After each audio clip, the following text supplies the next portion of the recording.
Okay, hello everybody, and welcome to episode 113.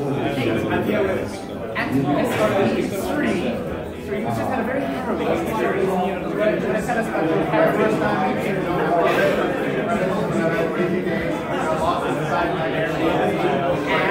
and I got lost coming down off Table Mountain. I was a long term, and I ended up next where I was.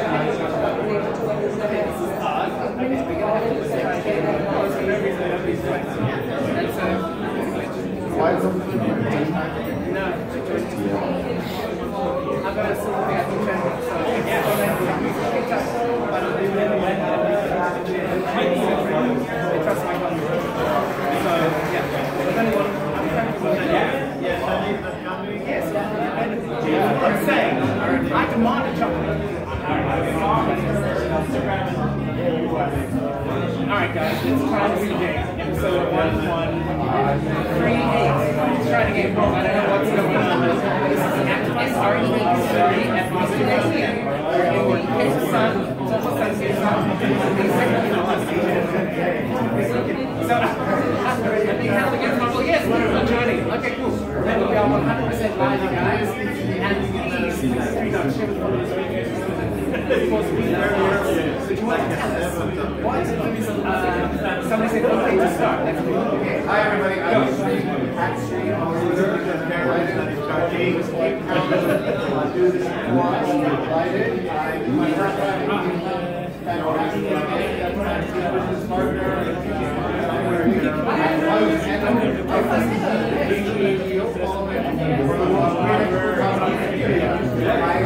I got lost in areas and lost other than that, there's a question from LucyQQ99. Why is Cape Town so awesome? Cape Town is one of the most beautiful cities in the world. The ocean is all right next door, and nature. I also say don't get lost on the mountain. Because you need to take yes, exactly. I thought I would be adventurous. And going down that whole university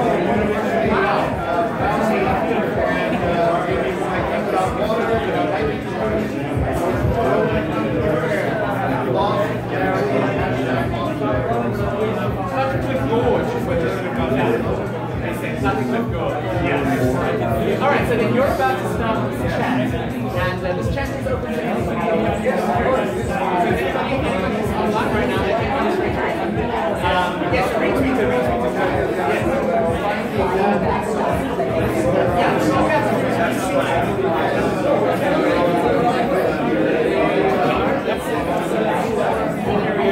This is streaming on YouTube now. It's streaming on YouTube right now. There we go. And so we are also discussing the subject is social media.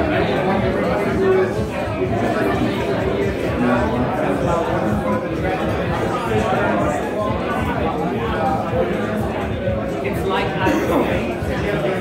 and by the way, can we just we need to just do a selfie moment. We need to say thank you to Serena Patel. Serena. Yes. 25 years ago. Exactly the same. I thought she was. She is. Wow. Awesome. Thank you. Alright, so I'm just going to go stand over there. Starting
So there's something sweet there to munch, but it's not sweet. Yeah, it's actually very neat, yeah. Almost something. I need to meet another article with you. I need to get your opinion as a reference point. If I use you. And I'm sometimes too critic for the wrong or too rash, so I even want to use the word. Are we ready to get started? Yeah. How was your first day with Wikimania? Good? All right, thanks so much for joining us for this kind of last moment session, but we really thought this was a great opportunity to, at the end of the day, talk about some of the things about how movements and your projects can use social media more effectively. And we really wanted to take advantage of this time where myself and Sri were around to talk to you folks about this. So if you don't know me, I'm Andrew Lee. I'm one of the 4 folks who've been to every Wikimania, which is kind of scary. So I've written a book about Wikipedia. I've been involved with the planning of Wikimania, and we've never really had a session quite like this. And you can leave one door open, just close one door, but keep the other door open because other folks keep one door open, keep one door open. Thank you. So we really want to talk about social media because it's such an important part of how we reach the public, but also how our community talks to itself. Yet Kelly, keep the door open. No, yeah. I was, yeah. Okay, no, it's closing. Okay. Yeah, keep it open. So we have an interesting conundrum in that we actually have, at least in some communities, a kind of a built-in bias against social media, yet we're using it all the time within our movement. So I think it's time to really transparently talk about how we use social media, not just within our communities, but how we talk to new publics that are out there. So let's give you a quick introduction to ourselves. Again, my name is Andrew Lee. I've written a book about Wikipedia. If you want to know the gory history that you probably lived through, you can read the book about Wikipedia. And I am now working on a new grant that we got from the Knight Foundation on Wikidata and artwork. But what I really want to do is introduce you to Sri Srinivasan. Sri is the former Chief Digital Officer of the Metropolitan Museum of Art. He's actually one of our biggest allies in the glam world because he started the dominoes on getting open access at the Metropolitan Museum of Art in New York City. Is Richard Nightbull here? Is Richard Nightbull? But Richard is now the Wikimedian in residence at the Metropolitan Museum, and that's largely because Sri kicked off that set of things for the Met, one of the largest and most influential museums, to start opening up its collection to free licenses. And then he also was the Chief Digital Officer of Columbia University and New York City. So he'll give a more detailed account of his history as we go forward. But I just want to talk to you a little bit about how we view Wikipedia in this kind of spectrum of social media, because very few people think of Wikipedia in the same world of social media and what we see on the mainstream networks that are out there. So Sri had this great quote here. It's not his quote, but I'm sure he'll explain it. Almost everyone will miss almost everything you'll do on social media until you make a mistake. Right? It's like, you know, whatever mistake. But once you screw up, that will be immortalized forever, right? Right. And one reason why we wanted to talk about social here at Wikimania is we have, at least in English Wikipedia, how many other what other language communities have a policy kind of like not social, that we are not a social network? How many outside of English? Actually, not that many. That's interesting. So in English language Wikipedia, we have this really interesting culture of people saying we're not a social network, and that this is kind of looms large in the history of English Wikipedia, which means that we don't talk about how social media affects what we do. Right. But we need to change this, right? So we know that newer communities are using Facebook, social media networks, and they're not using IRC. They're not reading email lists. They strain to do on-wiki discussion because it's just editing a page. It's not really threaded in any way. So how many people here from their communities use Facebook in a major way for their community communications? A lot, like almost 50%. I know Vasya, is Vasya here? Yeah. Vasya. So if you know anything about 100 Wiki Days, 100 Wiki Days is an amazing community on Facebook where people like post every day. Like I just created an article, and I'm trying to go 100 straight days creating an article, and people like cheer each other on. It's a really, really great community there, and it's all on Facebook. Yet, if you're from English Wikipedia, you're kind of like feeling nervous about using anything Facebook related for Wikipedia content. So, why is Wikipedia important in the social media world? So Sri and I have been going around the world talking to different groups. One of the reasons why we're here is that we actually stopped by Nairobi on the way down here talking to UNHCR. There's some of the folks that we've worked with to try to understand social better. And we like to describe kind of what we see in the social media spectrum as something like this. We have two axes that we're trying to balance here, right? That we have things that have short-term impact and things that have long-term impact. And then when we talk about richness, meaning like how rich is the multimedia? Is it text? Is it pictures? Is it video? Is it interactive? What kinds of things can you do in terms of rich multimedia? And you find very quickly that if you talk about Facebook, Instagram, and Snapchat, they're really rich, but they're really kind of a moment in time. Right? Especially Snapchat, where by design, that digital package you create disappears within an hour or two. Right? So really rich stuff you can make with Instagram, Snapchat, Facebook, but do people go back 5 days, 10 days, 10 months later to look at that content? They don't, right? So this is great for a immediate kind of engagement, but not for long-term engagement. Then we talk about Twitter and WhatsApp. We have things that are not very rich, but they still have very short-term impact. Then LinkedIn is always your kind of weird social media network. It's like your resume's on it, people go to it, but do you really actively do anything with it? I don't know. So LinkedIn is always kind of this middle part that we're really not sure what to do with. But then what's most important is when we talk to groups and we say, what are the platforms where long-term impact is there? It's YouTube, playlists, right? If anyone has any kids, they watch YouTube videos 5, 10 years old. They watch and learn from there. But Wikipedia is really the one that has the staying power. Right? Wikipedia is the platform that almost no organization knows how to really engage with effectively, but it has the longest staying power. We all know this. So this is the challenge, is how do we get people to understand where Wikipedia is in this spectrum? So it's really interesting to see that very few organizations know how to interact with Wikipedia. And by us being more well-versed in social media, we can engage new publics with this knowledge. Right? So how many people here have heard of Wiki Loves Africa? Oh, it's only half the room. So we're sitting here in Africa, and only half of you know about this. So who can explain what Wiki Loves Africa is? Someone here was over. Yes, Maria. I don't know if this is fair. It's a photo contest about African Douglas, tell us more about Wiki Loves Africa. So, Wiki Loves Africa is an ongoing project that is organized to encourage people to submit predominantly photographic content on African subjects. Every year it's themed, typically. So, I think it was 2 years ago it was fashion in Africa. I think it was 3 years ago it was food in Africa. And I can see you got some of the recent photographs this year, I believe was work in Africa. And it seeks to fill a gap in Wikipedia, basically a gap in knowledge on African subjects. Right. Wikipedia. Is anyone here involved with Wiki Loves Africa, judging or submission? Yes, tell us more back there.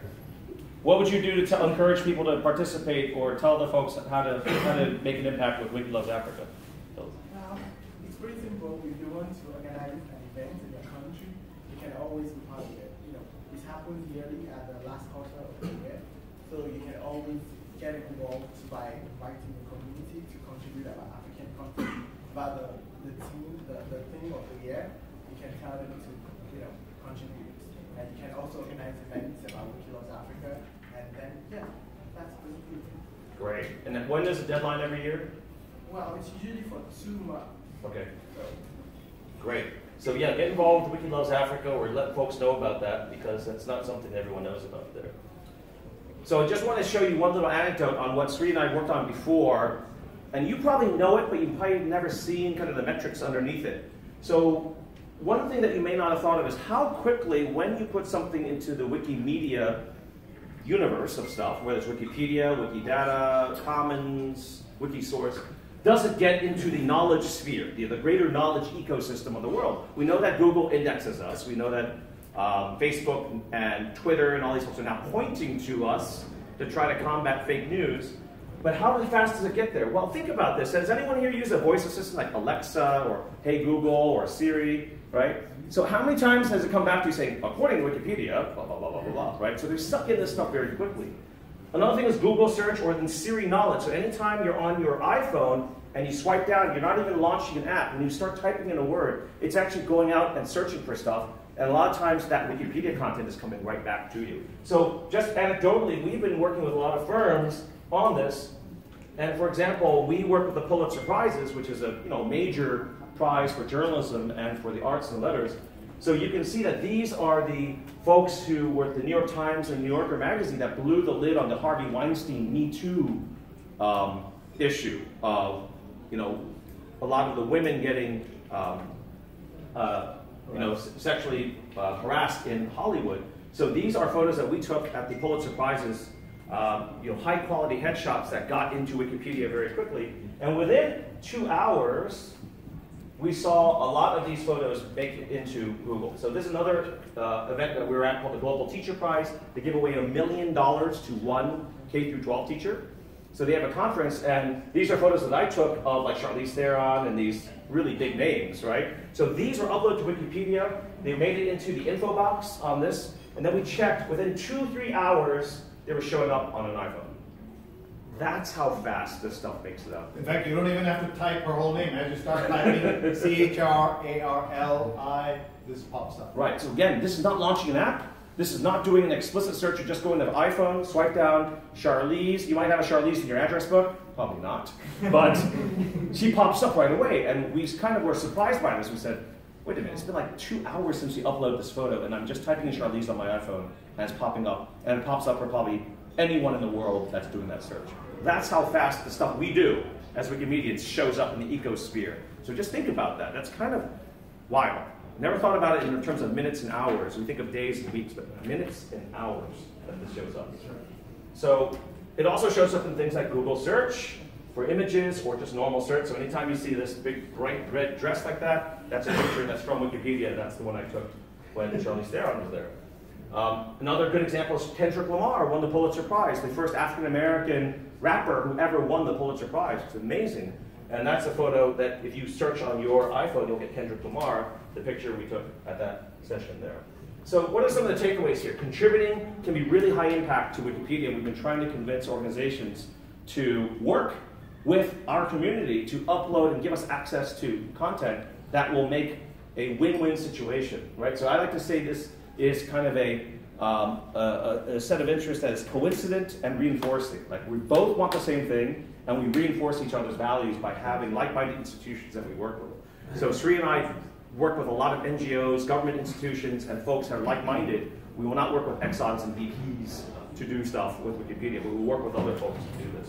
So I wanted to give this chance for Sri to kind of talk about what he does a lot with NGOs and cultural institutions, and how we might better utilize social media now to further the Wikimedia movement, and then get your views, because you're doing a lot of interesting stuff that I'm always discovering with different language communities that you're using social media in ways that we don't even know about. So part of the session is also for you to share some of the things that you're doing there.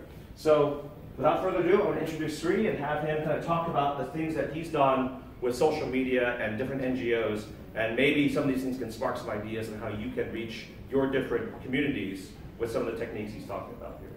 Thanks, Andrew, and hi, everybody. Here's a favor you can do for me if you're on Twitter right now, and you can find me on Twitter at Sree, S-R-E-E. I have James Cape Town, at James Cape Town. He's live with 2 phones, I don't know why. He's live on Twitter and Instagram right now. You can share my tweet. It has my handout, which is a 1-sheet, as well as the slides that I'm sharing. So all of that on one tweet at Sree. Just hit retweet right now, or forward it to your friends, or share it in any way that you like. That'd be a great way to get this out there into the world, so that everybody can join us. That would be really cool if you can do that. So just find me at Sree, and just find me, and we can get started. So.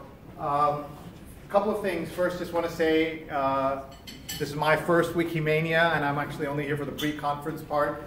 We have 2 sets of twins each running around loose in Cape Town. So if you hear any horror stories, or if you're scanning the police scanner, if you hear anything, let us know. It's probably our twins doing serious damage out there. And I've had a wonderful visit in South Africa, first time here. But I got unusual things happened to me. I got locked inside my Airbnb, and someone had to come rescue me. And then that was 30 minutes ago. And then I was lost on Table Mountain for 3.5 hours. As James said, it's flat. How can you get lost? I tried to walk down instead of using the cable car, and there's a kind of sign that says go left, and I didn't see that, and so I ended up lost in some ravine somewhere, and 3 wonderful students found me and helped me get back to civilization. But I had visions of James Franco in 127 Hours, or whatever the movie was. But other than that, it's been a fabulous day in Cape Town. And I said to someone, I'm hanging out with 1,000 Wikipedia editors. I said there's a joke in there somewhere. What do you call 1,000 Wikipedia editors? I don't know, actually. Somebody know? What is the term for Wikipedia gatherings apart from Wikimania? You'll tell me. I am blessed to work with Andrew in so many ways. We talk together. And one of the things that I've always learned from Andrew is that Wikipedia is not an end in itself, right? It's that you folks and the institution that you have championed and given so much energy and love and time for is changing the world. And one of the things that I've been surprised by, getting to know some Wikipedia folks, and I don't know almost anyone in this room apart from Andrew, is that I wish more of them would do more on social. And so this is an opportunity for us to talk about that a little bit, and for you to ask questions, and also maybe push back a little as we talk about social. So for example, one of the things I said to Andrew very early on is, why doesn't Wikipedia put in Twitter handles of various folks that you know are the official accounts? And we went back and forth on that a little bit, especially now that Twitter has stopped the verified process, right? The verification has been paused, especially in America and elsewhere. If you could allow people to put in, or if someone can say this is an approved, this is the official Twitter handle, can we have that there? So let me just ask Andrew where we are with that. I see that happen on occasion. I see a Twitter handle get into a Wikipedia entry. Do you know if there's been any consensus around that? And I'd love to hear from people. And the norm may be different for different language groups, right? But in general, the English Wikipedia has said to dissuade spamming and obvious self-promotion, we tend not to provide those links inside an article. So first thing, any country, any language that does allow Twitter handles for entries of anybody in Wikipedia. Any country doing that? So, not, okay, go ahead. Yeah. And could you just identify yourself? I'm Andy Babbitt, my username is Pigs on the Wing. The The murmur of recognition goes around the room. I love it. The thing with the English Wikipedia is generally you can include it if it's the person's main web presence. But if they have a website, that will link to their Twitter profile, so you don't include it. Also, you're talking about Wikipedia, but we also have a project called Wikidata, and you can always include a Twitter handle in Wikidata, and more people should do that. So I've already learned something tonight. Thank you so much. So everybody heard that, right? So if it's their main Twitter, web presence, they're allowed to, digital presence, you're allowed to do that. And in Wikidata, everybody's Twitter handle can be there as long as it's the approved, I mean the official. Also, if they're particularly well known for their Twitter presence, so that Kim Kardashian of this world will live on Twitter, even if they have another presence, but generally not. Great, thank you. Anybody else have a thought on that? Yeah, go ahead. And who are you? Hi, I'm Dexter, Raven Dreamer on Wikipedia. I don't really contribute that much as I'd like, but I know within South African Wikipedia, a lot of companies actually sort of treat their Wikipedia pages as this PR sort of type information when it's not in spaces like sport or geographical information, articles and all that. So it is a bit of a problem that needs to be tackled within some English-speaking spaces where they don't treat Wikipedia as an encyclopedia or With another web presence, yeah, another PR presence. Yeah, that's a problem I think on Wikipedia. Anybody else have any thoughts on that? Otherwise, let's carry on. As you heard, we've been teaching together for about 24 years or so, and one of the things that people would ask me when I was at the Metropolitan Museum is, how come you don't have QR codes on labels? You know, in museums, why don't you have them, especially at the Met? And I said, I hate QR codes, and Andrew taught me a term, robot barf, or robot vomit. And that's basically what I thought a QR code is, because it's ugly, it doesn't tell you anything, and you need a special reader to read it. But then you say, Sri, why is it on your presentation? And the reason is because something changed last October when Apple automatically now has built in a QR reader into your phone. So if you have got an Apple phone, I'll tell you about Android in a second. If you have an Apple phone, an iPhone, you just hold it up and point the camera at it, and you can download the presentation. How many of you knew that function here? Some of you, many of you, that's great. So anyway, so please go ahead and do that if you have an iPhone. Now if you're an Android, there's a different trick, and Android's going to tell you that trick. How do people use the Android phone? Whoa, look at that. I guess it's a Wikipedia. So. Okay. So By the way, I was just going to say, we're supporting the little guy fighting the big company. Android just got fined how many billion? $5 billion by the EU as an antitrust problem. So Android is not some little like do-gooder company, right? It's just 86%. Okay, that was kind of surprising. 86% of the market. That's right. 86%. Something that we also learned when we were doing talks in Nairobi is, by far, Android's the biggest platform in Africa. And there's a company called Infinix. How many people heard of Infinix? Not me. None of you. Yes, you do. You folks have. Big in Nigeria, big in Tanzania, Kenya. Americans and Europeans probably never heard of Infinix, which is an Android phone manufacturer. So do they have a Wikipedia page? It does. Not a great one, but it does have a Wikipedia page. So if you're an Android, if you're a Samsung, whatever user, if you press and hold down the home button, you'll get the Google Assistant, right? It kind of comes up, wants to listen to what you're saying. There's a little camera icon, which is called Google Lens. So this is Google's kind of all-knowing, seeing eye. So if you point your camera at stuff, it'll try to make sense of the world around you. But if you point it at a QR code, it'll bring you to the right place. But if you point to like a Coca-Cola bottle or a wrapper of a candy bar, it'll try to give you information about that object in real, like augmented reality. So that's the way for most people with an Android phone to use Google Assistant and Google Lens to read these QR codes. So that's a little trick. So for most of you, that might be just pressing and holding down the home button. And if you've never done that before, it'll bring up a little dialogue that says, oh, by the way, do you want to turn on Google Assistant? Okay, any questions or comments? So if you press down, which home button? Hold, yeah. Press and hold down the home button if you have a Samsung or an LG. Android. Depends on which area. That's the Android. If it's iPhone, you just point your camera at it, and then you should see Safari link at the top. And then you download that and you save it. Okay, we're going to keep going. So these slides are really, I mean, they're a lot. These are part of a 3-4 hour session that I do. So we're going to condense and go as fast as we can. Wanted to give you my email address. I hope this is the first of many opportunities for us to connect. My email address is here, sri@sri.net. My Twitter is @sri, Instagram, all of this. But the most useful thing I can invite you to is my closed Facebook group.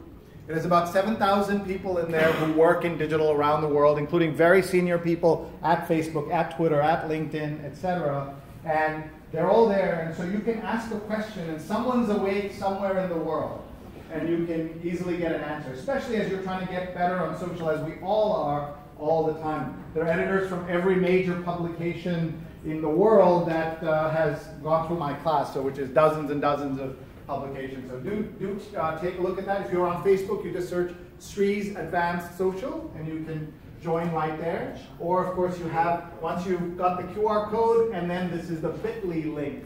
So I'm going to throw a lot of ideas and tips and things at you. What would be very helpful is if you create what I call an action checklist.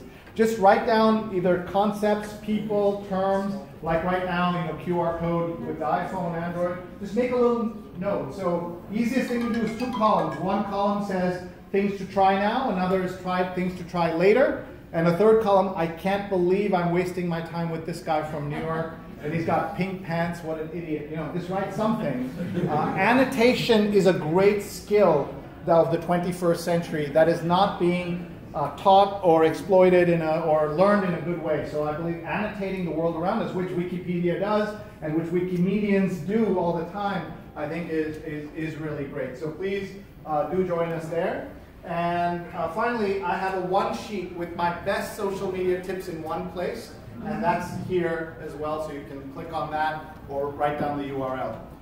First tip, how about bit.ly? I believe everyone should have their own bit.ly link and account. You can just create a free account, and it lets you create these short URLs that you can remember for presentations, for emails, things like that.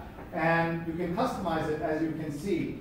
And I know that not everybody in Wikipedia is happy with bit.ly and these URL shorteners, but they do work, and I've been using them for several years. The other thing you can do with bit.ly, as you know, is you can create a bit.ly link and you put a plus at the end of it and hit enter, and what happens? You get the traffic to that particular link, right? But the number one thing that happens is disappointment. Because anytime you have statistics, you finally learn something, right? Otherwise you just think everybody's reading everything that you ever write. This happens, you might send a bit.ly link to your mother and say, Mom, or your husband, wife, daughter, whatever, and say, I just did this beautiful Wikipedia article, I'm so proud of it, and they write back, well done, son. And then you notice they didn't even click on it. So that's one of the things that you can find out with a bit.ly link. Someone had a comment? Yes. Yeah. So, yes, you are. Everybody in the room can create your own shorter alternative to bit.ly by thinking about a website and registering a short domain name and then do /123, like go to en4j.org/1s endowmentforjournalism.org/1, and that will give you a link to something that I created so you can, in the past year. So you can do that. You've seen nyt.ms for New York Times, pep.si for Pepsi. Those are all built off of the bit.ly platform. But as he said, anybody can create their own if you'd like to do that.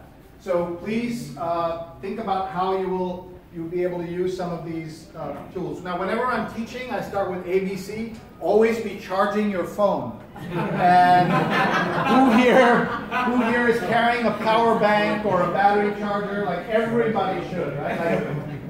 What I've found among the Wikipedia people I've spoken to, many of them are laptop-centric, and they live a kind of laptop-centric life, which is absolutely fine. But I encourage people to think about doing more on their phones, and to do that you need to carry around battery packs. I carry 8 to 10 at a time, and I buy them mostly in a store called Miniso, M-I-N-I-S-O, which I visited in 5 countries this year. You may have seen them. They're like a cheap Japanese electronics and home stuff store.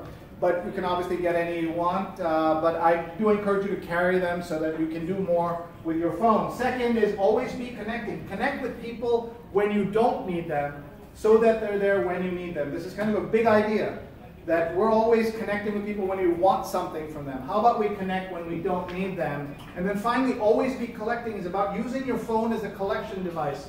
Shoot things around you. Keep taking pictures with your phone. If you do that, then you can do more with the pictures you actually collect. And I'm going to ask Andrew about this using more of your phone versus the laptop and how you feel about that. Yeah, I mean, Maria and some folks on the foundation, you may know what is the, and what percentage of folks visiting Wikipedia now go by mobile? What percent? 40%? English? You know in English, right? In general, what percentage of visitors to Wikipedia are coming from mobile and not desktop? Oh, yeah. Roughly. I don't know it by heart, but maybe 60%? 60. Yeah. It's more than 50. How many people here would say your primary interface to Wikipedia is through mobile? How many people? Very Not good. that many, right? Not 60. It's like 15, 20, right? It also varies depending on which country the analysis is on, and on emerging economies, it's more common to connect via phone. Yeah, that's right. But it's higher That's than right. 50 now.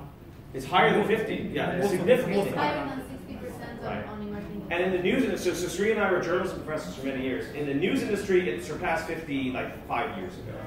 And what happened was the majority of journalists don't experience stuff on mobile. They're on laptops and desktops. So there's a very famous incident where the New York Times imposed a 24-hour ban for their journalists on laptops. They said, you must experience the New York Times only through mobile.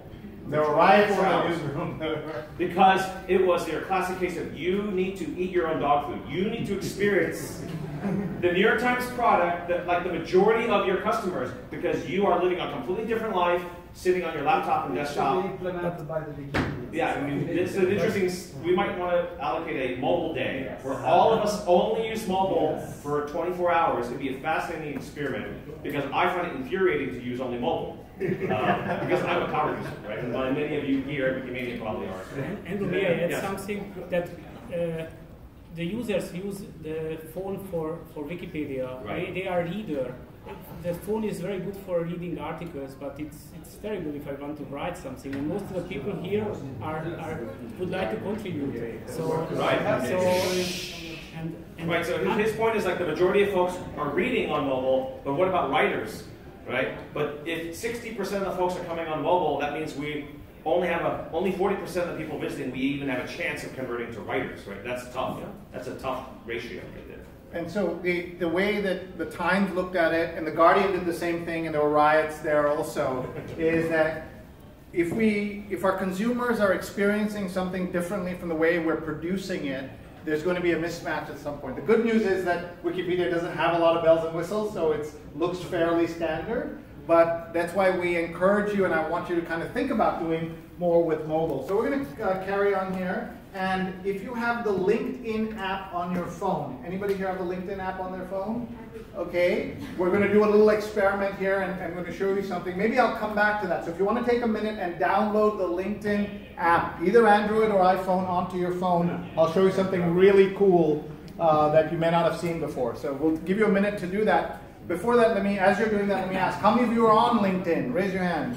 How many of you know what you're doing on LinkedIn? Your hands start falling, or you turn into Bhangra dancer, right? Indian dance, Bhangra. There's a Wikipedia entry on that. And this is called changing the light bulb, which is a very famous thing. And it's so surprising, right? If I ask the same thing about Twitter, Wikipedia, of course, Facebook, iPhone, any other digital topic in the world, hands would stay up. Who's comfortable, who knows a lot what they're doing.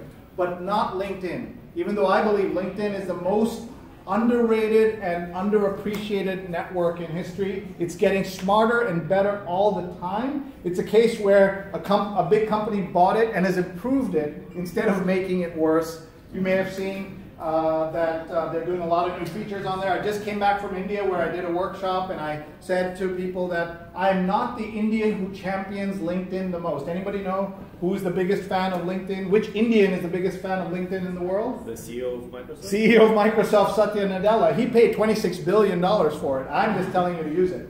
And I encourage you to play with LinkedIn and get better at it because there's so many things you can do, especially in the Wikipedia world. I believe, first of all, most of you have other jobs and other lives and other things, and that's really powerful. And second, on LinkedIn can be a great place to share your Wikipedia articles because people are on LinkedIn at that moment are looking for knowledge, looking for information, and not really looking for lunchtime photographs or what you did on vacation, right? So it's a different place. But why are we so bad at LinkedIn? The reason is we all think it's a job hunting tool, which it is, but it's a career management tool. And I want every 15-year-old in the world to have a LinkedIn account and use it as a kind of way to connect with the world the rest of their lives. It's that important, that useful, but also that underappreciated. So if you've got the LinkedIn app ready to go, I'm going to show you something pretty cool. I'm just going to go into LinkedIn myself right here. And please go to the network, my network, which might be just two heads right at the bottom here. If you don't have LinkedIn, look over at somebody's page right here. Just look down here. Click on that. And then, click on the My Network and then click on Find Nearby at the very top. I'll do it again. Go to Find Nearby, which is right here. Right there, right? So click on that, and then watch this magical thing that will happen as people go into this. You will show up here. First of all, never promise something. Oh, there you go. That's magic, right? So you can now connect with me, and I can connect with you. I can just go like this and hit, oops. I'm just going to go back here and hit connect. Wahid, Jackie, Gregory, Josie, Yolanda, Carrie, Robert, Faith, etc. You get the idea, right? You see how easy that is. It only works if you have Bluetooth on and if you're in the same room and you both have it open. You can't go to a bar and start connecting with people on LinkedIn like that. I know some of you are very disappointed on this because the best place to meet LinkedIn people is at a bar. My policy for LinkedIn requests, whenever somebody asks me, how do you think of LinkedIn versus how you think about Twitter and Facebook? You've heard the famous joke, Facebook is for people you went to college with, Twitter is for people you wish you went to college with. And for LinkedIn, how I think about it is, LinkedIn, I accept requests from everybody I already know, everybody I should know, and everybody I would like to know. So that's 3 different groups of people, and everybody in this room is somebody I'd like to know and should know. So please do connect with me, and I know you're connecting with Andrew right now, and I see Kelly, I see Eric, I see Sam, Maria. You can see how neat this is, and you could do this at various sessions. Andrew, are there other opportunities to do something like this in Wikipedia? Yeah. We can set up another one. When the conference starts, yeah. Yeah, you could easily do that, right? Anybody have a question on that? Okay. And so again, you can find it by going to here, and you can go up there. You can also take a picture of this slide so you have it. I've given you like like 70 slides. That's like giving you 700 slides. You'll never look at them again. But if you leave today with 4 or 5 good photographs, you'll look at them again, and you'll be able to use it. And that over on the right is my advanced Facebook group, and I hope you will join that as well. Just search in Sri's Advanced, and you can join. And I was wrong, it's not 7,000, it's 8,000 people on there. Moving on, I want to show you another tool. It's not quite social media, but still really useful and something you want to think about in what you're doing, called futureme.org. Has anyone heard about this? The small little side project of someone I've never met in person, but I'm going to meet him next week for the first time. It allows you to write a letter to yourself 3 days from today or 10 years from today, and you get an email from yourself. So it'd be really fun if you went into Future Me tonight and you wrote a little message saying, what do you hope to achieve by Monday? When does the conference end? On Sunday, probably? Sunday night. Yeah. Sunday night. What do you hope to have achieved? Or what are my Wikipedia content entry goals this year? How many entries do I want to do? Write a little note for yourself. My kids and I do this every January 1st. My goal every year is very simple. Lose 10 pounds. And I just keep sending that to myself. It comes back every year. But some of you are much more creative and you can do stuff. Now, why am I emphasizing social media here? Why are we doing that? Because we believe that it's not just your work for Wikipedia, why social is useful, but also for your own life and your own work and everything else. You heard Andrew describe like all these fabulous jobs I had, Chief Digital Officer for New York City, Chief Digital Officer for Met, Columbia, etc. But what you didn't hear was kind of the problems that I went through. I lost 2 jobs in 12 months. And you've heard adversity builds character. My character is amazing now after what I went through. But none of you know me before, so you can't tell the difference. And what I learned is this, that life happens. And if you can use social media for yourself in a smart way, you can have success and kind of bounce back from things. And because this is all made on Google Slides, by the way, the entire presentation is being done from my phone as a kind of a point to make that we want to do more on the phone, but it's also made on the phone. The entire presentation made on Google Slides on my phone, not on a laptop. And everything here is clickable because it's Google Slides, right? So you can click on it, you can read that article on the top, you can click on the left and watch this 8-minute video as PBS followed me from 6:30 a.m. to 7:30 p.m. But what I learned, the most important thing I learned, was about building your network before you need it. And you've all done that within Wikipedia, obviously you've done that, and that's wonderful. But what about your non-Wikipedia family, networks, etc.? So even though we have very little time, I'm going to take 60 seconds to do a little exercise together for all of us. I'd love for you to think about who in your life is the most important person you would reach out to if you had trouble with your work or your health. And partly this is because today I thought I was going to die on that mountain and my life flashed before me. I thought of my family, but I also thought of this incredible, something I'd never eaten before called a milk tart that you get here from Pick and Play. It's only 20 rand, but it's delicious. It's like some kind of custard, right, Andrew? So I'm sitting on the mountain thinking about milk tart. So anyway, so think of who in your life you would reach out to and find them on your phone or your laptop. Some of you will have their email. Some of you will have their phone, text, Twitter, whatever. Write them a note. Can be anything. Hi, just thinking of you. Write to your boss, your friend, your family, anybody. You can say I love you, maybe not to your boss, but anybody else. Just go ahead and do that. I'm going to do the same. Andrew's going to do the same. Just write a quick note to someone in your life, just saying thinking of you, or thank you, or anything like that. So I'm going to do that right now. And I'm going to thank Andrew's wife for being there. Thanks for taking care of the 4 terrors. Okay. All right, and I've sent that, and that's gone, right? So think about, so once you've written this, just kind of raise your hand so I know that you've already done this, please. Just kind of wave so I know you've done this. All right? And if someone's willing to tell me who you wrote to and roughly what you said, you don't have to go into graphic description, but anybody willing to tell us what you wrote? Anybody? Yes. Who did you write to and what did you say? So I wrote to my family. Yeah. My 3 members of the family who are taking care of my 2 terrors so that I can be here. Nice. Very good. Anybody else wanted to share what they wrote? Anyone? Yeah. I wrote to one of my best friends, Casey Carroll. Some of you know her, and then I told her that I'm really happy for her. You're really happy for her. Now something unusual is about to happen if it hasn't happened already. Someone will write to you saying, "Are you okay? What's the matter? Are you being held hostage?"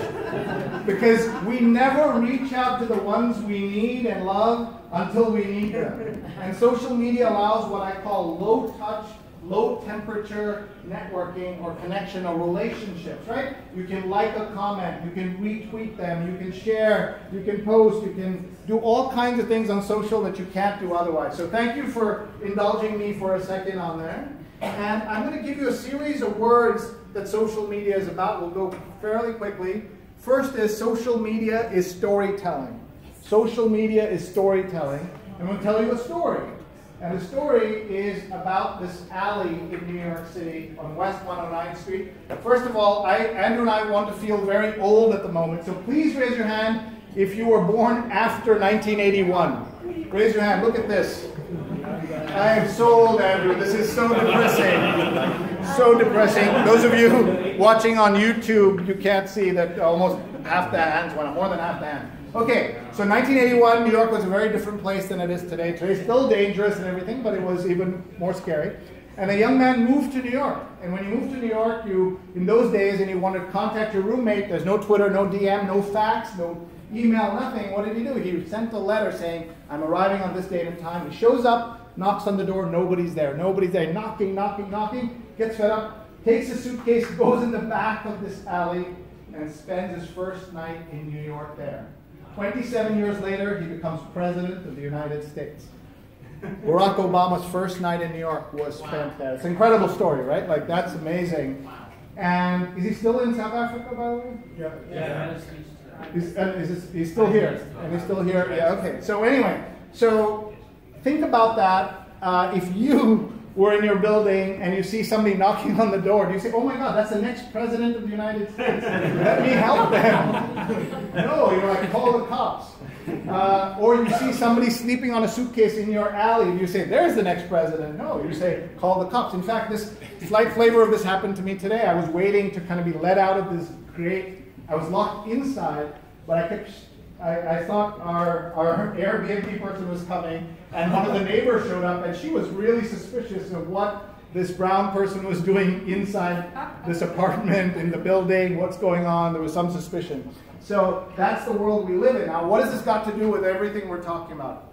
Two simple things. One is that in the world of social media, we encounter this problem every day. We see someone's follower count, and we think that tells us something about the person. Are they a good person? Are they smart? When it's not true, right? Somebody has 500 followers, not important. 10,000, very important. 1 million, oh my God, the greatest person ever, right? And so one of the things that I show this for is to make you think about not doing that on social media. Don't judge people by the number of followers they have. I will tell you how to get more followers, but let's think about not judging people by their followers. One of the things I like about LinkedIn, after 500, it's all the same. Imagine if Twitter did that.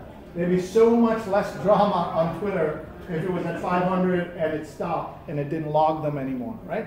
That follower count is one of the original sins of all of social media, on Facebook, on Twitter, Instagram, everything else. It's become a currency, so people cheat it, steal it, forge it, etc., as they do, and you've seen that.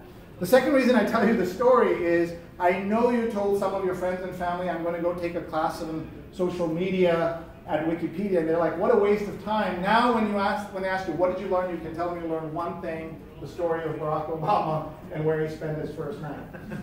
Second is social media is about visuals, and this is where I want Andrew to come in. Our friend Noam Cohen, who has written a lot about social media, wrote a story in the New York Times maybe 10 years ago. Why are Wikipedia so great? Why are the pictures so awful? Right? That was like the lead. Like, you love Wikipedia, but you hate its photographs. Andrew, talk a little bit about where this is going. Well, I think it just talks, when I talked before about the portrait project that we're working on, is that the visuals are incredibly important. And most of the most active social media networks, like Instagram, where it's all about visuals. Now, are we doing enough as a movement to embrace visual learners, visual creators?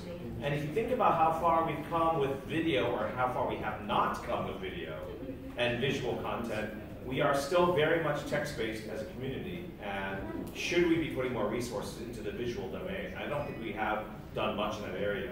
We are very strong in text, and we are great in text. We should stay great in text. Doesn't mean we should not try to excel in the photo, visual, multimedia domain as well. So I encourage you, by the way, just a reminder that we're on live on Twitter and Facebook. We're going to share this with your friends. If you just go on Twitter, find this tweet. If you share it, my one sheet is here, my presentation is here, and the live video. So just share that so friends can join us. And visuals are so important. My son saw this picture of Andrew and me and said, you know, that's not a really good photograph. He said we look like an Asian mafia. Social is about visuals, right? Like this story about Obama is so good. You would have remembered it without the photograph, but with the photograph, you will never forget that story as you're going around. Next, social media is about moments, little moments that make social media work. Little things, interactions, exchanges, visuals, all of those things come together. Social media is about relationships and how you connect and how you share. Look at this room and the energy we have here, the ideas we have here, knowledge, expertise. Social media is about trust. How do we trust social media, and who do we trust to share? One of the things that at James Cape Town will tell you is that Periscope has made him one of 3 VIP accounts, something like that in Africa, so that anytime he shares content, they automatically upload it basically onto the main accounts of Periscope. Why? Because they trust him. And that's earned trust. You guys know this every day from Wikipedia. Your usernames are what determine the trust there. Social media is about generosity. How do we talk more about other people and less about us? And that's very hard for us on social, right? So I like to say 1 in every 5 posts should be about us.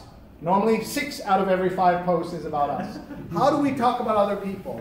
When I was, I came up with 3 ideas on how 3 attributes of successful leaders on social, but I think it works for all of us. 3 leaders, but also for anybody. Number 1, generosity, talking about other things. Number 2, confidence, right? When you share or you say this is a great event, this is important, like being confident about what you're saying. And third is transparency, like being transparent about who you are, where you are, what you're doing. So transparency, generosity, confidence work great on social, and I hope you'll think about that. And then finally, social is about people. Social is about people, and how do we get people to be featured in what we're doing, and how do we do that? Andrew, can you talk a little bit, we'll kind of put you on the spot, of who in the Wikimania community are really good at social and are good for people to look at, and maybe others could suggest them as well. Maybe nominate somebody you would like to talk, point to. Well, I think I already highlighted Vasya. I think, the amazing thing about Vasya's 100 Wikidays project is had this virality and this kind of excitement that I guess caught fire within the community, because Vasya, it's such a wacky idea that it was, and she was on social all the time saying, you've been infected by 100 Wikidays, it's the curse of 100 Wikidays, and she had such stringent rules about how you participate that everyone just felt like they had to perform at a high level, which was amazing. So I'd love to hear about other projects that people have found to be, So let's put Vasya's Twitter handle up here. And yeah, so Vasya, what is your Twitter handle? I don't have one. #100 Wikidays is what you use. Okay, so we're just going to do that. #100 Wikidays, okay? And there's a Facebook group for that, right? And then think about that. That's the ultimate in generosity, where she's given that to the world. Any other folks you'd like to nominate in the group? What other projects or hashtags? Wiki Loves Monuments has been really successful. Yeah, Wiki Loves Monuments. What other things? Call them out. Call out people, folks. Wiki Loves? Wiki Loves Women? Great. One that just got started again is Wiki Loves Love. How many people here? Someone here for Wiki Loves Love? Good. Did a meetup last night, I think. Wiki Loves Love.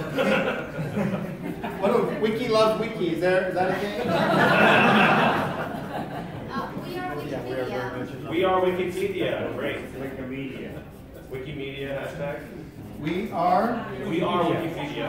Wiki happy. Wiki happy? Yeah. Okay, so you can see that.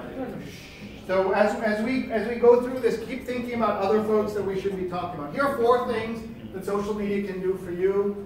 Help you find new ideas, trends, opportunities, connect with audiences in deeper ways. Really important that it's plural. You guys are really rocking it internally. Of course, internally means tens of thousands, hundreds of thousands of people, but how do we expand that? Bring eyeballs, traffic, and attention to your work, right? And then help create, craft, and enhance your brands. And I want to talk for a second about hashtags. Hashtags really matter.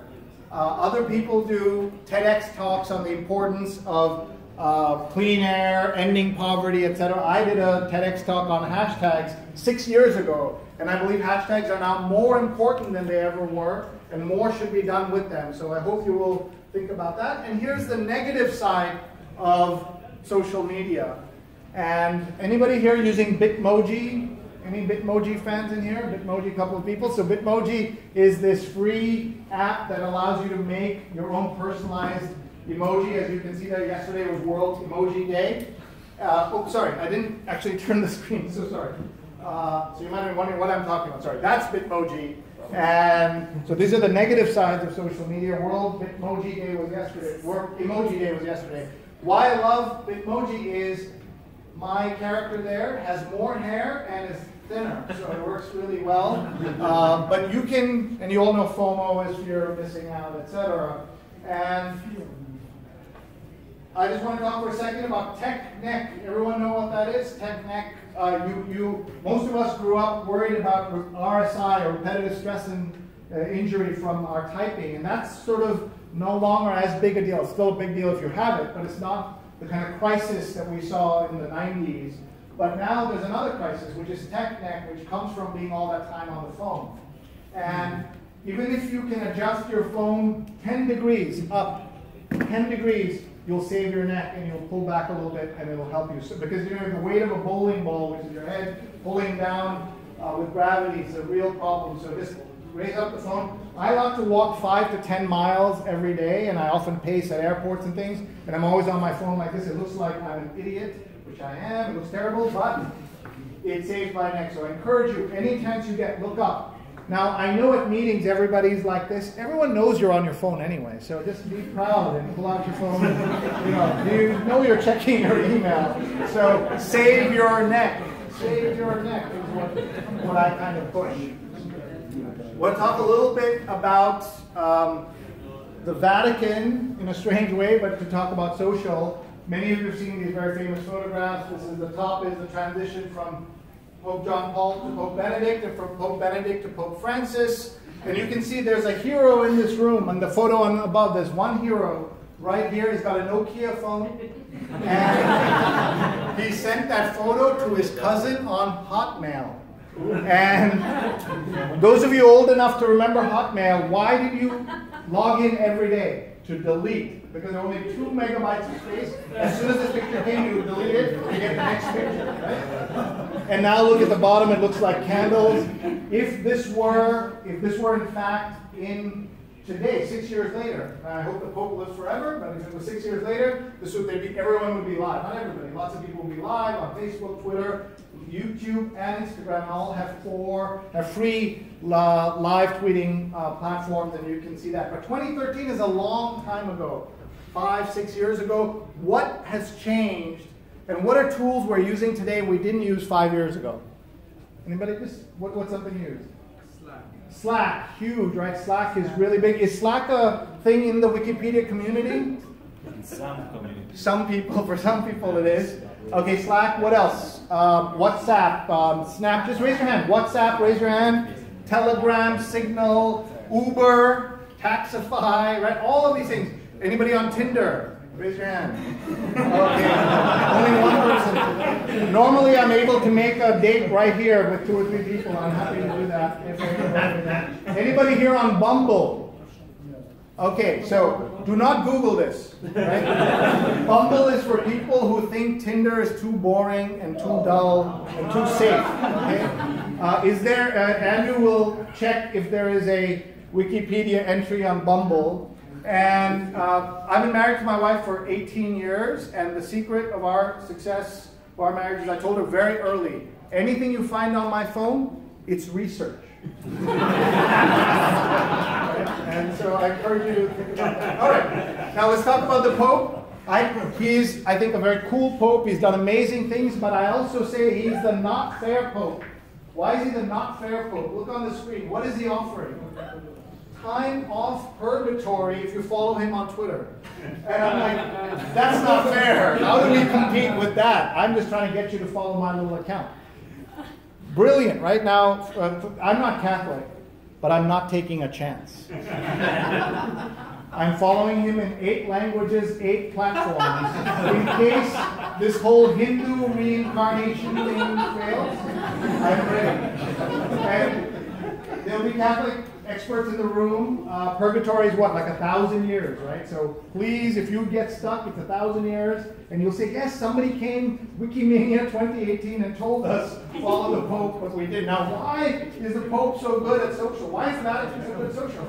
They've been doing this for 2,000 years. They've been doing social media, converting people, storytelling, right? What is it called? The greatest story ever told, right? Like all of this stuff, social media is about people, all that. They have been doing it for 2,000 years, and that's why they're so good. Twitter for 2,000 years. Yeah, Twitter for 2,000 years. Now, you should know I am the 120,000th most important person on Twitter. You can applaud that if you like. It tells you how desperate Andrew was. He couldn't find anybody better than this 119,000th person was busy, so I've shown up to help you.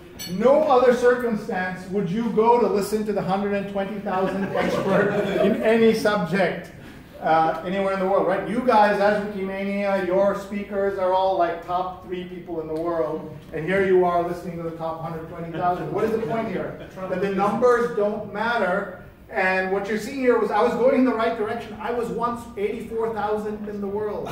And then I became 76, and now I dropped. Why did I drop? Because every day, micro-celebrities join these platforms in every language, region, and country in the world, and they push you down. You already heard the dirty secret of social media. And by the way, one of the things that how to confirm quotes and who said what coin terms is a very difficult thing. And I know there's a Wiki movement around this, but this is my coinage. I just want Andrew to know that. And almost everyone will miss everything until you make a mistake, right? So something you should think about. Now, I'm here to tell you social media is hard. How hard is it? I did a post the other day. Jim Acosta, I know he has a Wikipedia entry. He is terrific. He's a CNN correspondent. He just got into a fight with Trump. I think every day he gets into a fight. But I posted something, 185,000 impressions. That's really good. So I thought I'm going to get thousands of new followers. How many did I get? 1 new follower, right? It was really disappointing. Then one day I got 225 new followers on Twitter. I was like, yes, I have arrived. I now have got the formula. I'm going to post the same content, same type of content every day, until I noticed I had 158 unfollowers the same day with the same content, including somebody who I gave a job to and helped his family.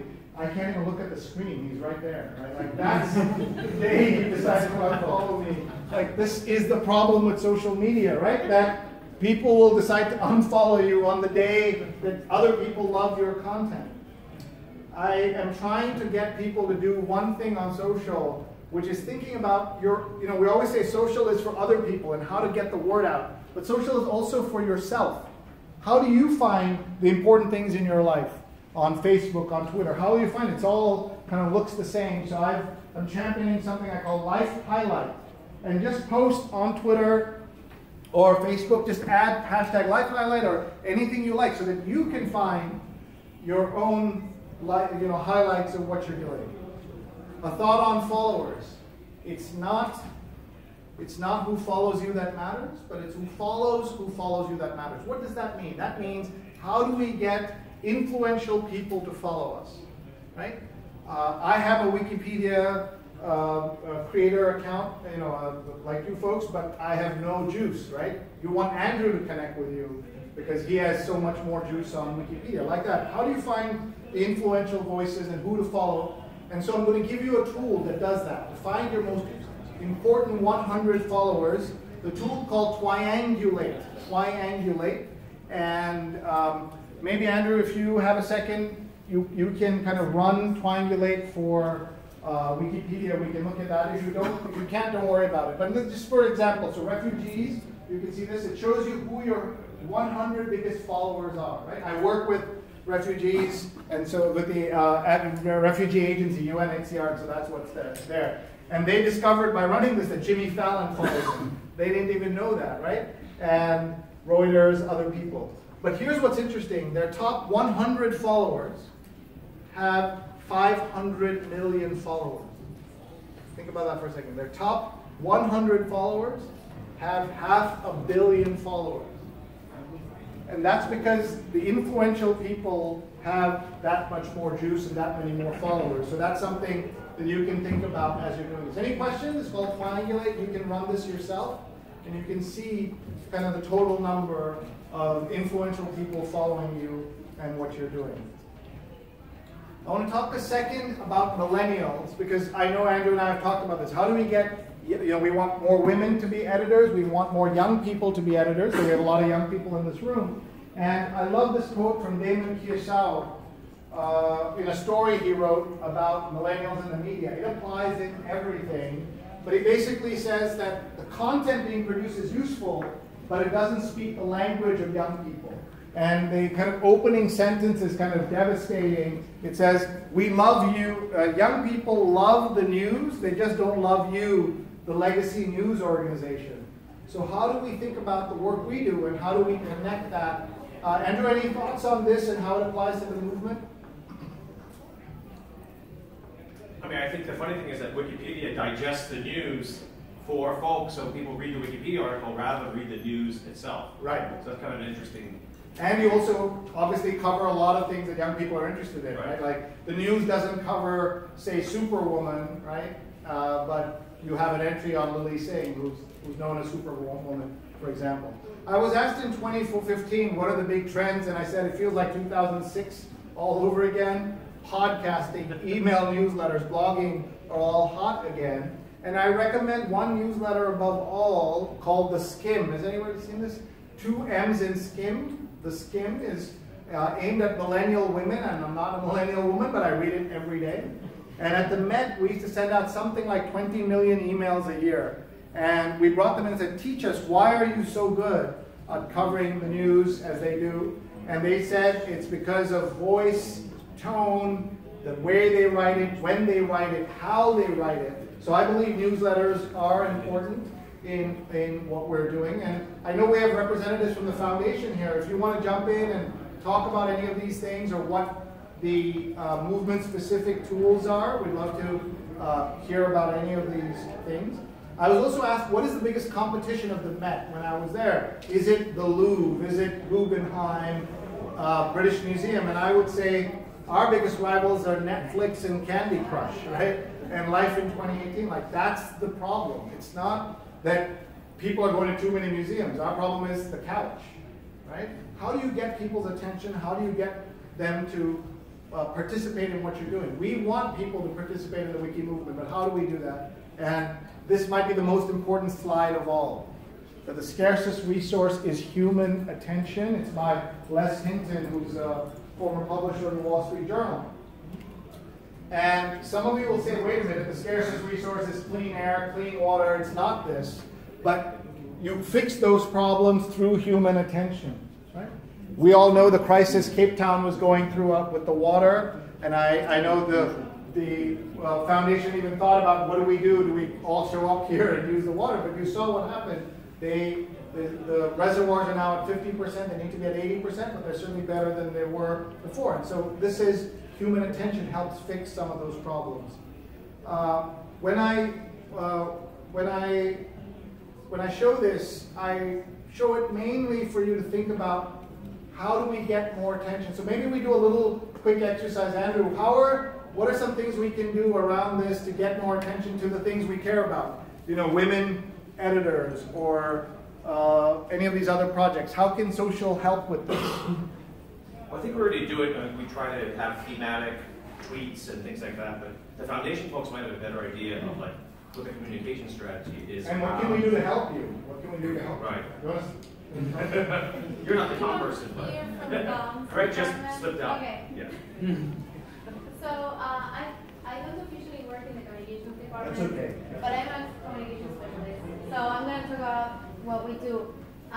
So the foundation usually picks up themes that are usually aligned with the popular agendas. So recently, for example, we were tweeting about the soccer, which the rest of the world I think calls football, World Cup, and we were we were tweeting about that, and so basically we align the social media agenda with other worldly recognized agendas. So Earth World Day, big day. The other one is Water Day. There's like different days institutionalized by UNESCO or the UN. Women's History Month,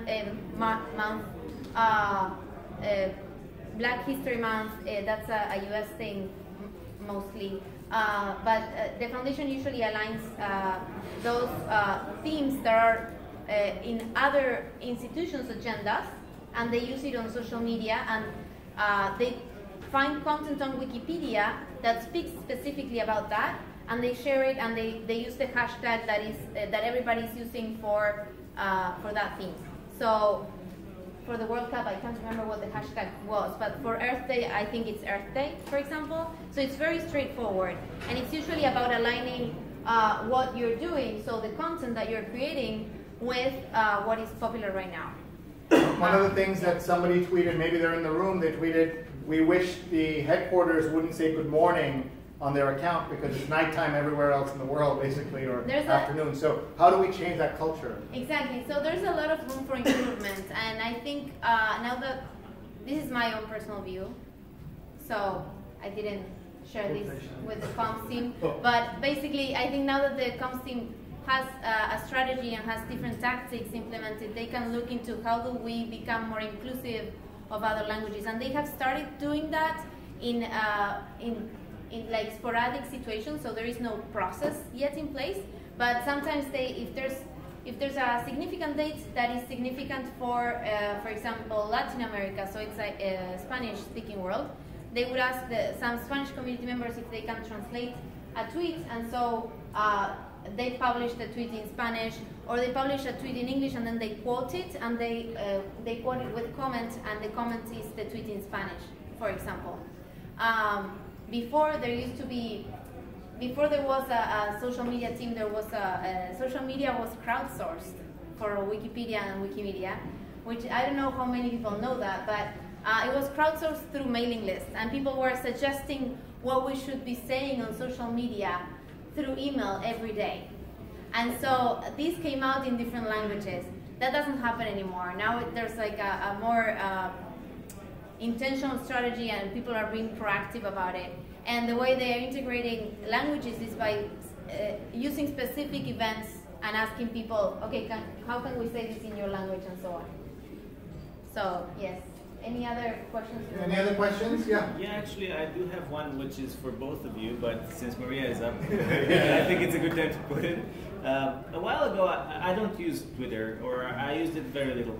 A while ago, I kept seeing in my Facebook stream reposts from Twitter. Yeah. So I asked my international friends, which also happen to be mostly Wikimanians, what is Twitter really important in their country? What is it used for? Is it as broad-reaching as Facebook, or is it specific to something? And basically every response I got is, oh, it's about politics or some others, very, very narrow thing. But from what I see here, you talk mostly about tools that apply to Twitter and such. So I'll come to Facebook in a minute, so we'll do that. Yeah, but I was wondering if really we can get the same traction on Twitter as on Facebook. What are the differences? I have thoughts, but you go. So I have a comment. I have an example I'm from Argentina, and yes, diversity. Wikimedia Argentina recently did a campaign or a proactive action on Twitter on the context of the debate to legalize abortion in my country. And they used the hashtag Wikipedia en debate, which means Wikipedia in debate. And so they were sharing information from Wikipedia about the core concepts used in the debate. And that was important because during the debate, people who were against it or who were not exactly interested in having a clear and honest debate were using misinformation, and they were using concepts in the wrong way. And Wikimedia Argentina was watching the debate and picking up specific concepts and sharing articles that were good articles on Spanish Wikipedia and good information about the things that people were talking about. So in this specific example, Twitter was used for something that was very in the moment, a very specific action, but they were using it to inform a political debate and situation. So yes, it's highly political. I've seen that in other countries as well. Usually Twitter is a place where people express their political opinions and they express what they are against or for. But it's very instantaneous and very fast. So it changes with the speed of news, I would say. That's my experience. That's great. Yeah. So I'll just quickly answer your question to say that Twitter, you know, especially in our world where we're using WhatsApp and Facebook and all these other tools, I think Twitter has a role to play.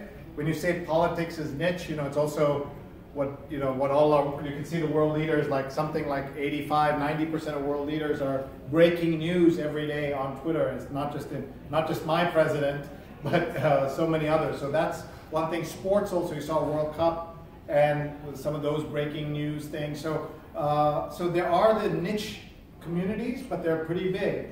And I think as more of us use it for those ideas on how we can find trends and also getting attention to the things we're doing. That's what I'm passionate about. So I want to show you this thing called Twitlomacy.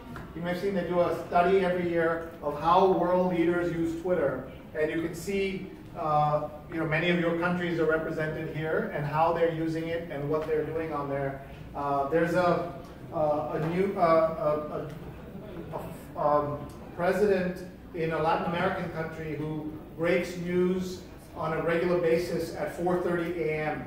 So the local newspapers have to assign by rotation somebody to wake up at 4:30 and read the news, read the Twitter account, because people are being fired and things like that. So the foreign minister found out he was fired on Twitter from this. So that's where kind of all of this stuff is also happening. I want to talk for a second. I'll get to Facebook. I want to talk about email for a second.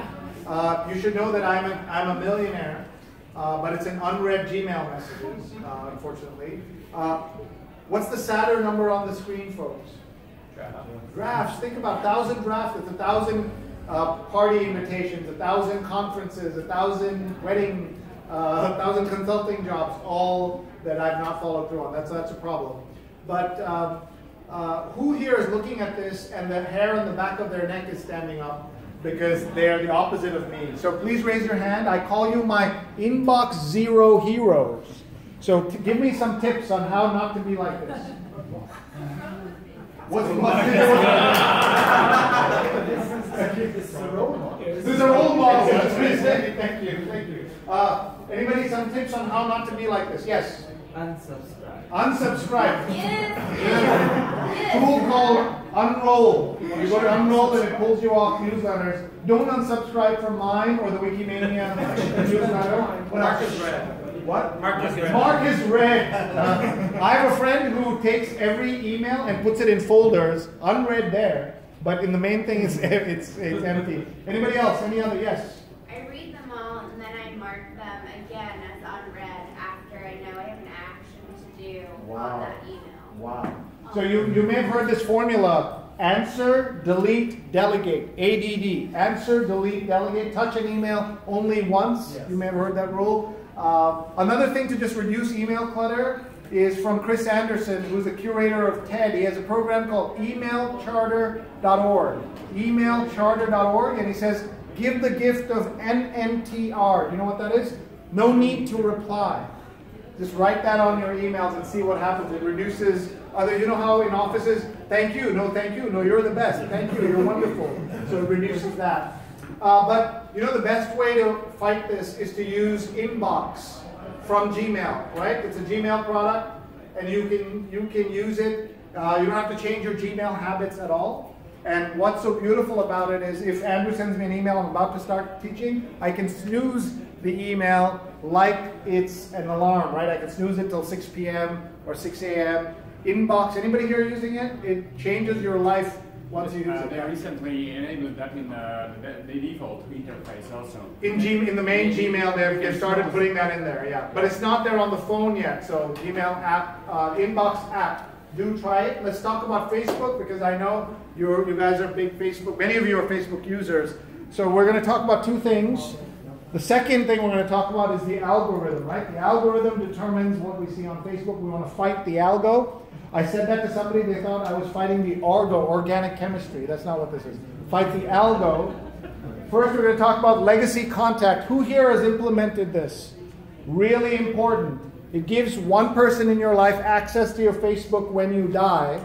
And you'll say, that's not important. I organized 2 funerals on Facebook of a 67-year-old and a 14-year-old girl. And both of them did not have this. And at the worst moment of their family's life, made worse by Facebook. So please, 3 requests. 1, please turn this on. Number 2, warn the person before you turn it on.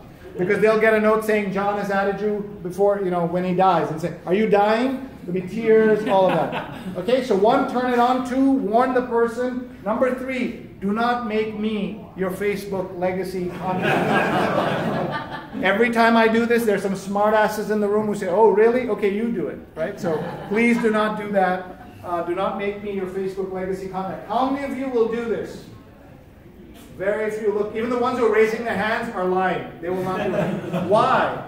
Because we're not joiners, right? We don't believe this is important. I'm never going to die. It's not going to be important. But I can tell you something that will help your wife, your husband, your daughter at the worst moment, you will not do because you don't think it's important, right? This is why social is hard, why digital is hard. How do you get people? Andrew's always saying, let's get more women editors. It's not easy, right? You just can't. Even good things people don't do. So how do we think about that? The second thing is see first. How many people have implemented this on Facebook? Will change your Facebook life. Yeah. We fight the machine today. Friends, following. Click on that, and you can pick up to 30 accounts or people to see first. So you never can complain about Mark Zuckerberg and what he's showing you because you control it, not him. And imagine if the Wikimania Foundation, Wikipedia Foundation could get thousands of us who are editors to see our own content first. Imagine, right? Everybody understand how this works? So you go find your spouse, friend, family, anybody you want, and you hit see first. It says following. You click on that, and you say see first. Any questions about this? It will change your Facebook. James, any thoughts on this? Yeah, it's really good for pages. It's really good for pages. Facebook only gives 1% of your page followers your organic posts, and if you grab people's phones when they go onto your page, which is what I've done, I've got it up to 35%. See my post without paying Facebook percent. Yeah, that's amazing. So that's how you do that. It's intrusive and annoying, but it works. Semi-obnoxious works on social media. Fully obnoxious. Yeah. Questions or comments about Facebook? Anybody want to talk for a second about Facebook? Yes? Where's the legacy setting? I don't see it. It's under security. It's a little hard to find. You're better off kind of Googling it and then clicking on the link to it, but it's there. Can I just say something about Twitter? Yes, please. Everybody keeps asking me why, out of all the networks that I'm on, it accounts for 57% of my stats.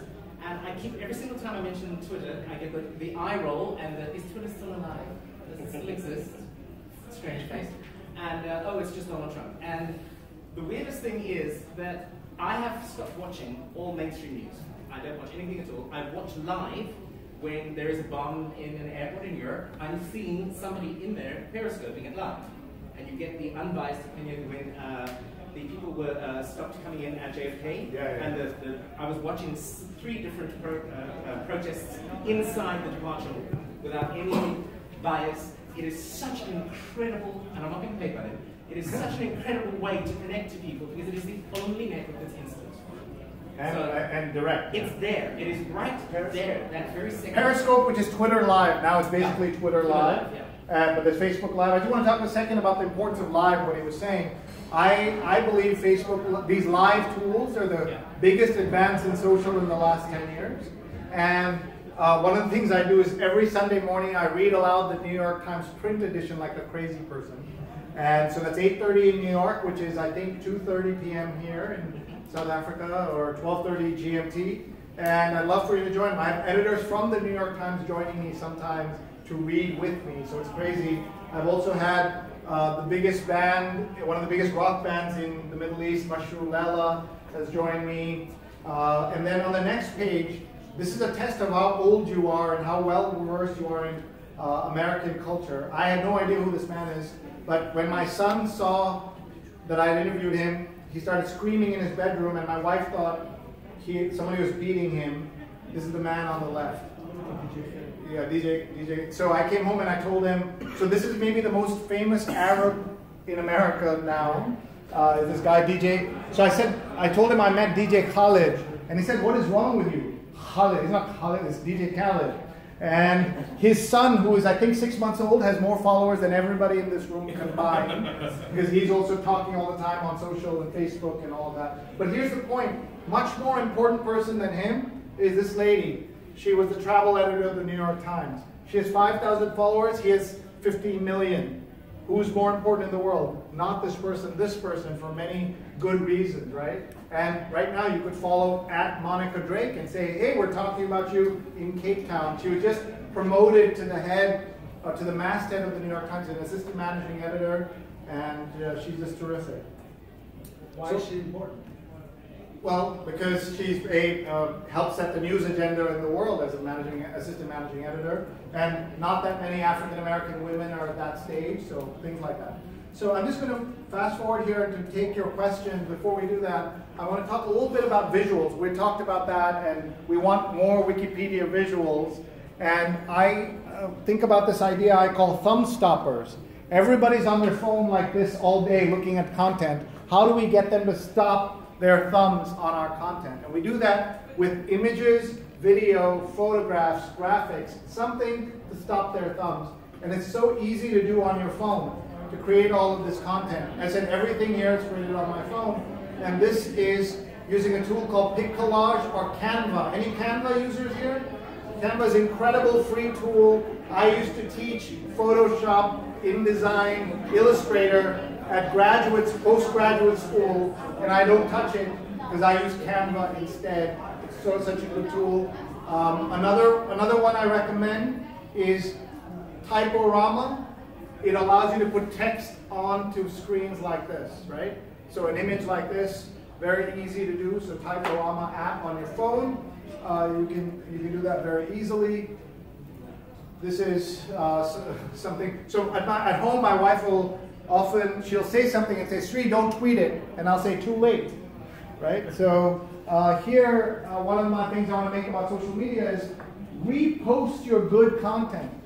Too often, everything looks the same. How do I know this is important to you? I have no idea, right? Because you're retweeting, sharing, it all looks the same. So let's use signal words like first, exclusive, breaking, new, important, I'm proud of this. Like some signal that this matters to you. Otherwise, it all looks the same.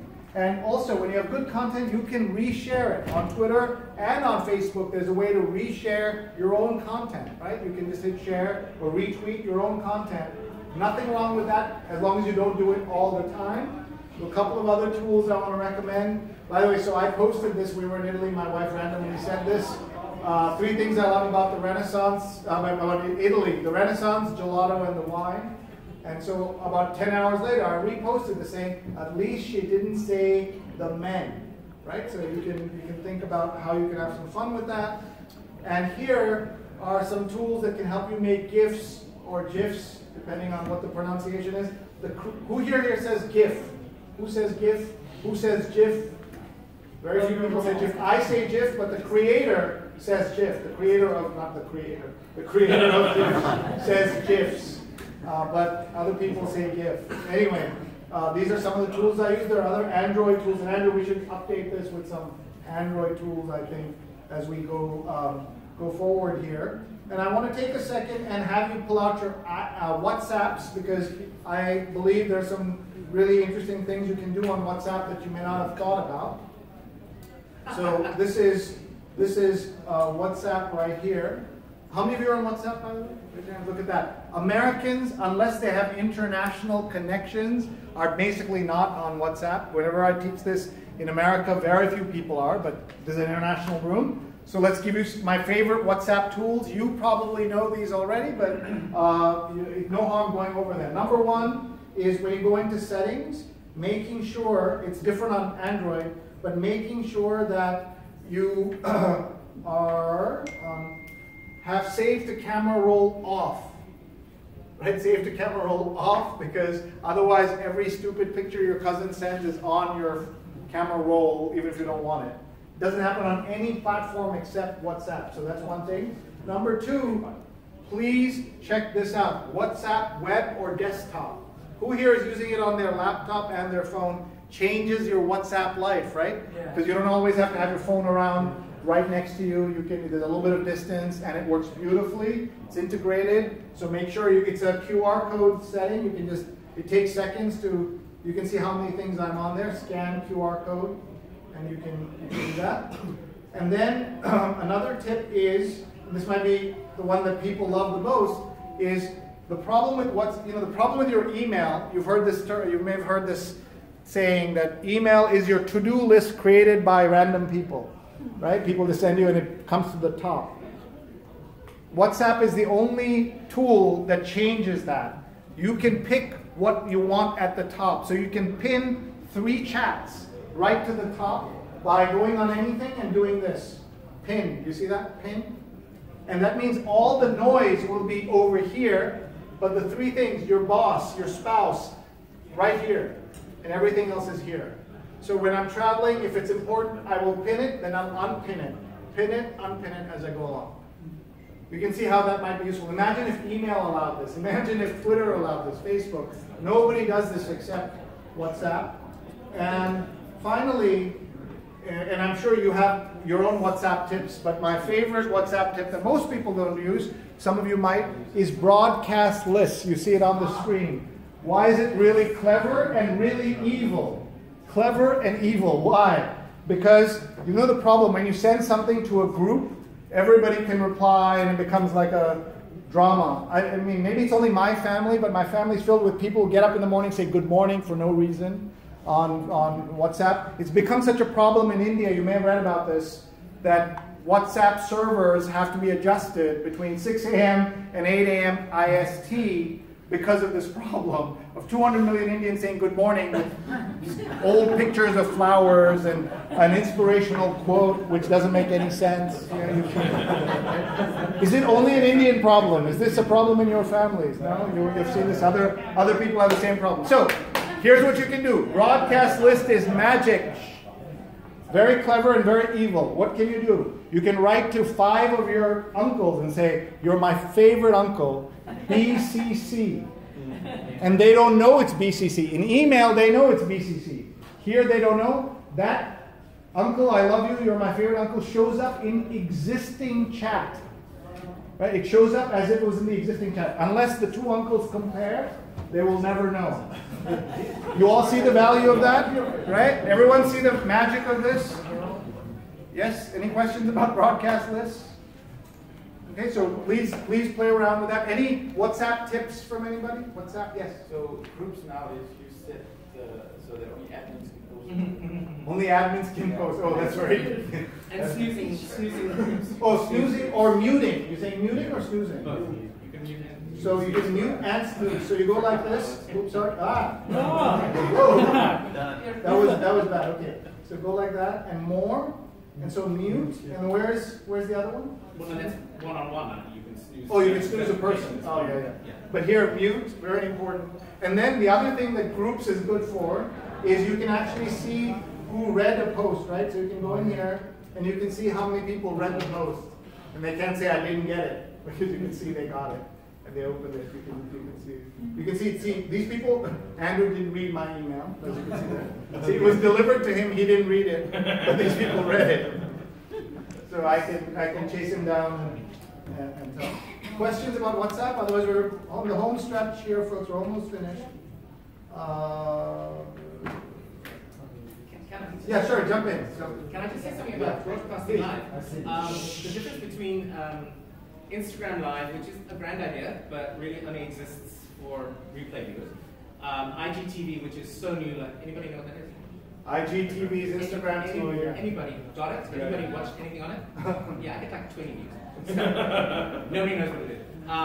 Facebook Live is so insanely powerful. The stats here that I've most recently seen is of all social media networks in this country combined, Facebook is 81% of all connectivity. So everything else is just 19%. And when you go live, when I go live, without a boost, without anything, there's 300-400 people watching within 5 minutes of the ending. So why did you do Periscope tonight? Because that's my favorite. Okay. And I really enjoy that because obviously I didn't know your Facebook connection and I can't tag you. No. Right, so I just I want to make a plug for Google Photos. Anybody here using that? Even if you're iPhone or Android, please do this, but make sure photos backup using cell data is turned off.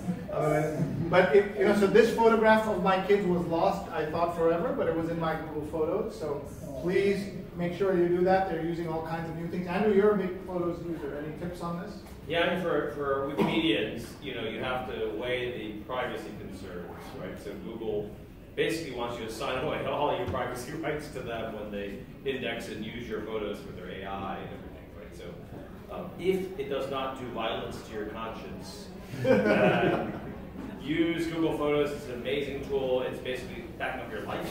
But on the other hand, you do sign away there's a lot of issues with it. And that's a problem, right? So you can see that. This was the email charter. So LinkedIn, just a couple of tips on LinkedIn. So one of the things that you can do on LinkedIn is when you post, take what you're already posting on Facebook and try it on LinkedIn. Just try posting on LinkedIn as an update. Look what happens. You get statistics. I learned that 216 CEOs saw this post, 5,000 people, where they work, what they do. That's really helpful to you in what you're trying to do. So Andrew, could we do this where either on LinkedIn or some platform where we encourage people once they do a Wikipedia entry to post it and say, I updated. Would that do violence to the conscience of Wikimedians?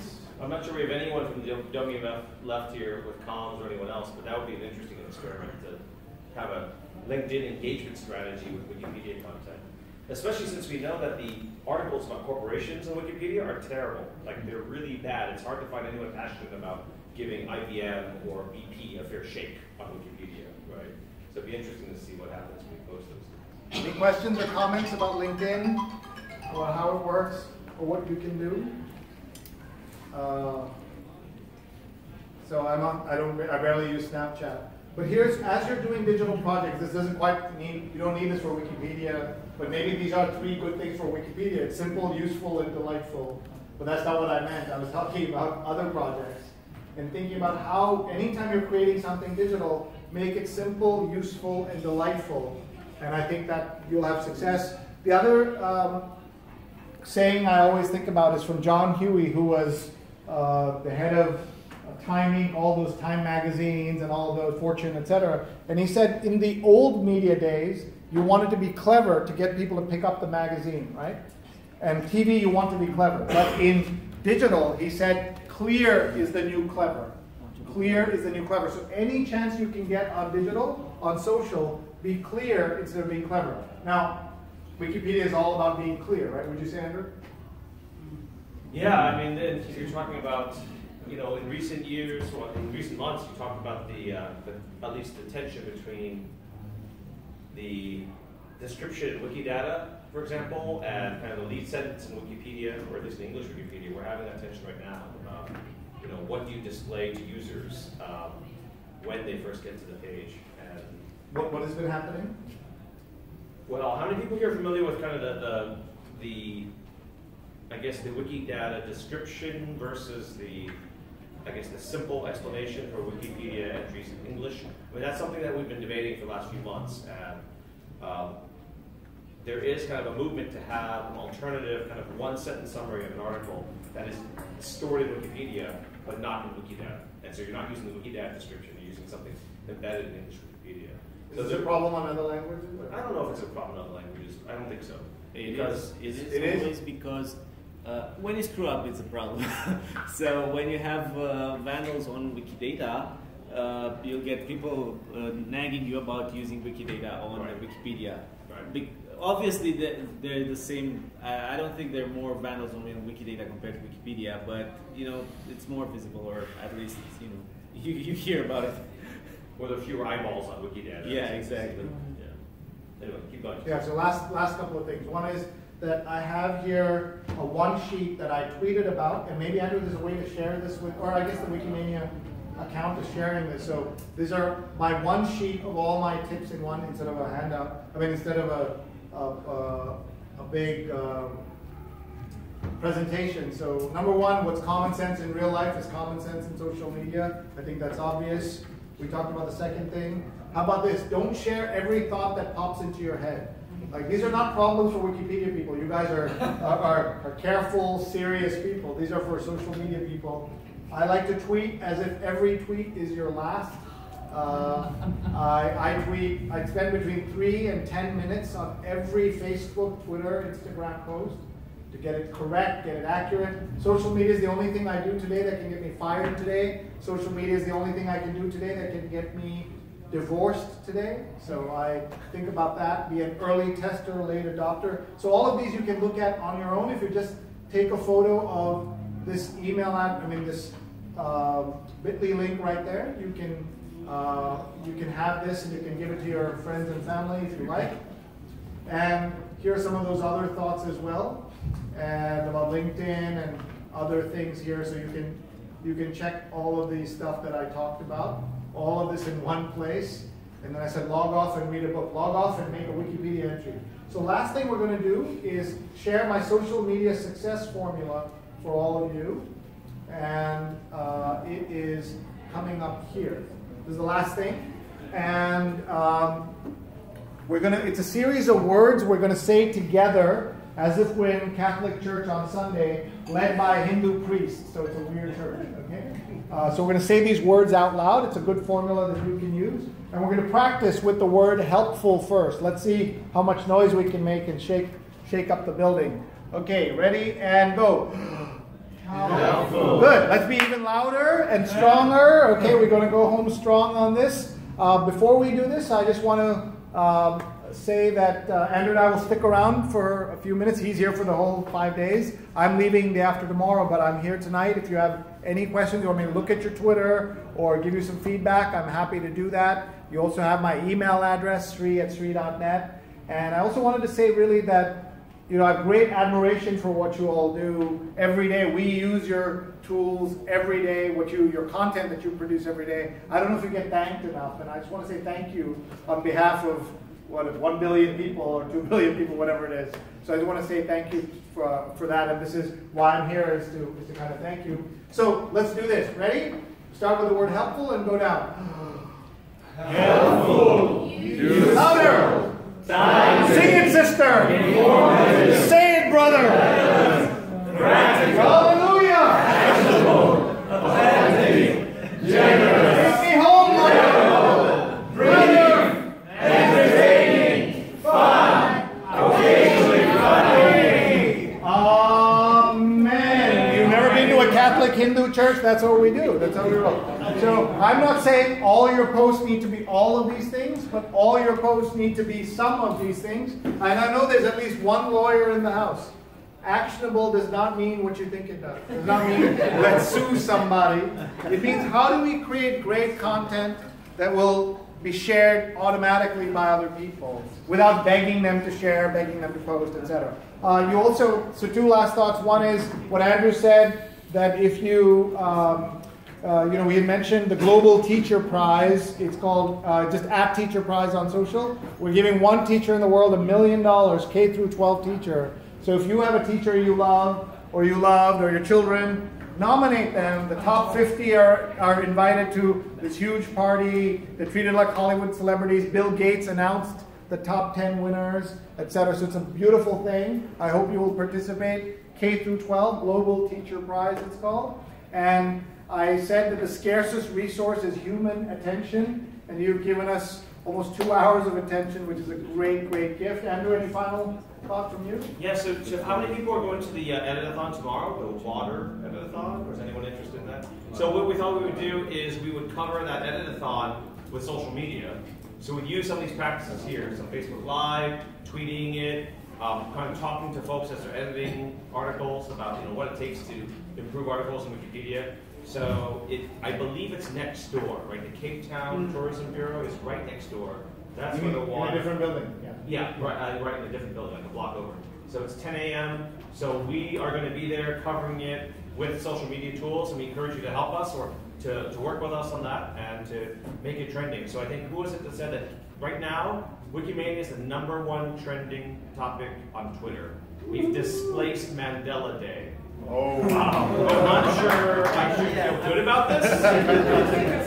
Yes, but we have displaced Mandela Day, which had like 47,000 mentions. So what does that show you? That a group of people working together can do amazing things, which you've done every day on Wikipedia already. I just want to thank James Cape Town, at James Cape Town, for voluntarily doing that. And thank you, everybody.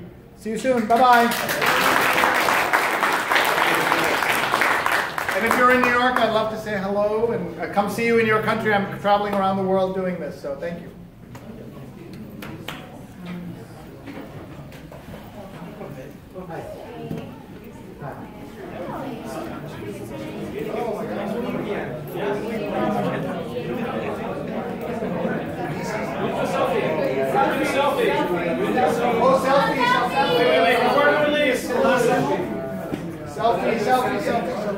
Selfie or it didn't happen. Everyone come to the front, we'll do one big selfie picture and then we'll Okay, gather around, folks. Everyone come up here, we're going to take a selfie. 3 people. Gather around, There's room right here. There's room right here. There's an angle we have to. Everyone come up. Yeah, there you go. Folks, can you just squeeze in a little bit? Squeeze in. There you go. Come forward. All right, nice. Looking good, everybody. All right, we're going to tweet this out. Nice. One more. Nice. Thank you. Yeah. Yeah. Dinner.